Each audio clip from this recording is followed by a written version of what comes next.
What's up, folks? This is Jeff, doing StrongLifts 5x5B. This is day 6.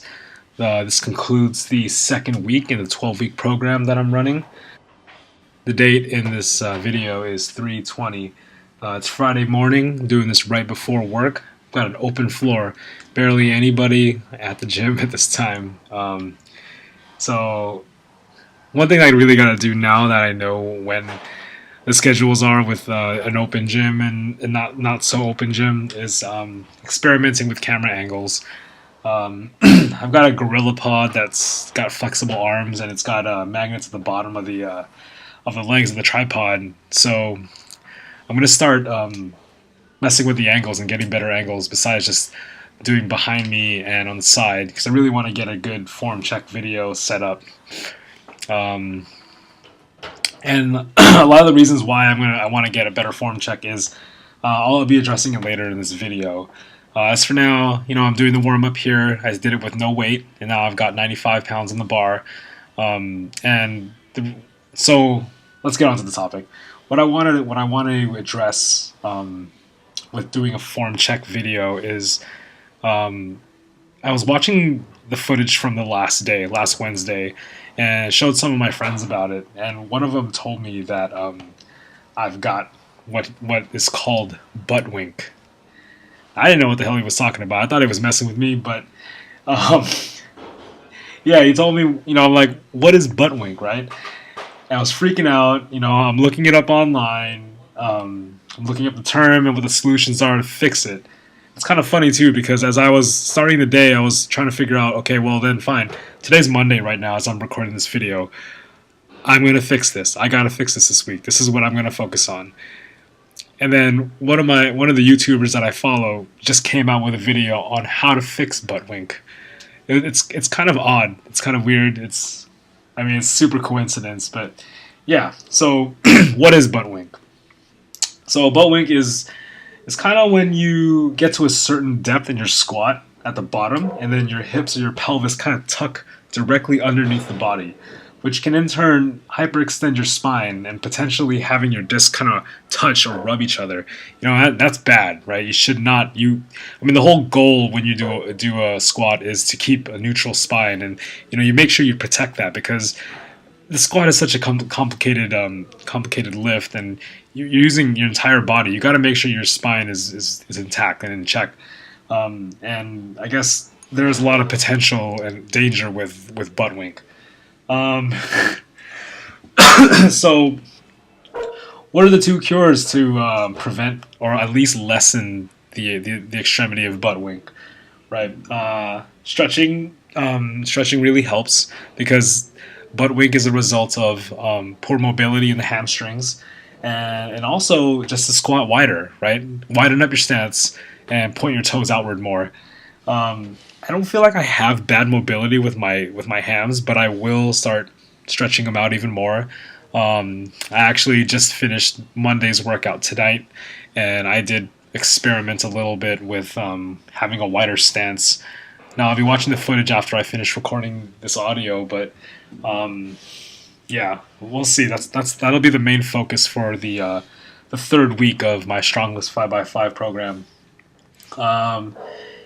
The other thing is, after doing a little bit of the research last night, BuTTWiNK itself is kind of overhyped, right? Everybody's got a little bit of BuTTWiNK in them, I guess, to whatever certain extent. I guess there's a lot of pro powerlifters that kind of have it also. And it's like a slight bend, but it's not too much to be worried about unless there's a lot of pain that's involved. So what I want to do is get this form video set up and see if I really have it, because apparently, while it does look like it curves, it takes an expert to really identify if the BuTTWiNK is going to be severe or not. And I'm no expert by any means. I learn everything off of YouTube and what I watch and what I see on blogs and stuff. So for all I know, everything that I'm looking at could be BS. But that's why you look at multiple sources, right? Or you follow YouTubers and stuff that are certified and personal trainers and all that. So yeah, I won't be worried until when I lift heavier and I start feeling pain in my spine or something like that. And in the meantime, I'll just work on perfecting the form and perfecting my technique, and that'll start with creating this form. I mean this form check video that I'm going to be working on this week. So speaking about the form, I've started working on the form check videos. I wanted to start on that in this video. So last Friday I wanted to get some form check down, and I started doing that in the last couple sets of every workout by taking off the overshirt. My friend calls it a blanket. It's that huge shirt that I'm wearing above my tank top. I like wearing it because it reminds me of where I came from, right? I started lifting about 2 years ago with the bro splits, and I was at 227, right? And as of this video, I'm 197. So it's been a long journey. I mean, yeah, it's not as drastic and dramatic as what you'll see on Instagram or those miracle stories that people on YouTube have, but it's gradual. You take your time with it as long as you stick with it. That's what I've been doing, and it's eventual. Like I'm gradually progressing, and I'm taking my time, and I'm doing it right, and I'm trying not to prevent any injuries or doing anything extreme. It's all a slow process, but it's a process and it's a journey. So as long as I'm not quitting, I'm fine. I'm not binging off at Taco Bell, which sounds delicious right now at this time. It's 12:24 in the morning. So yeah, I'm trying to get a form check video set up. I won't be dressing up like a raver with a blanket over my body. I'll be dressing up like a hipster with tighter clothes to reveal proper form and proper technique. Really expose where am I messing up, where are the weaknesses, and what I really need to do to perfect this form. That's going to be the focus this week. And it's better to do it now than to wait till later. I really got to perfect this form before going heavier, and hopefully this will address that BuTTWiNk issue that I found out about yesterday.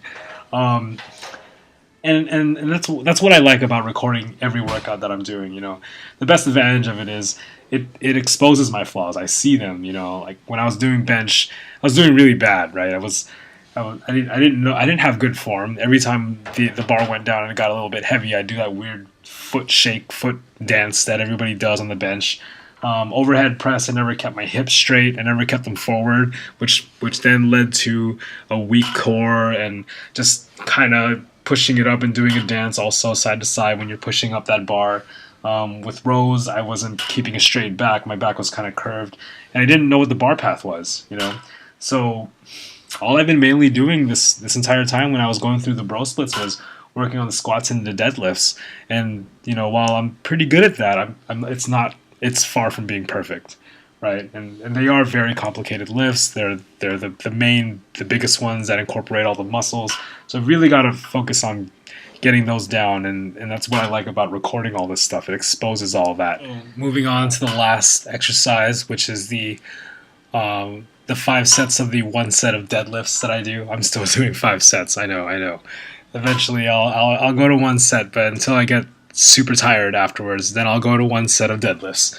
Anyway, like I said in the previous videos, I try to thrust into the bar a lot more this time. And regardless of if it hits my nuts or not, I'm just gonna do it just to see if I get the right form, and I did engage the delts more when I did that. I felt my back was working a lot more when you kind of over exaggerate that thrust. But I know the better form is needed, and like I've been saying throughout the video, when I do this form check video and I get that set up this week, I'll know where the real flaws are.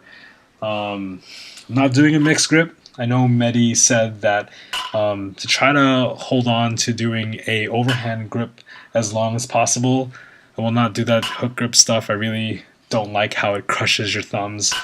So I found that the overhand grip has been easier on my wrists. My wrists are really bad.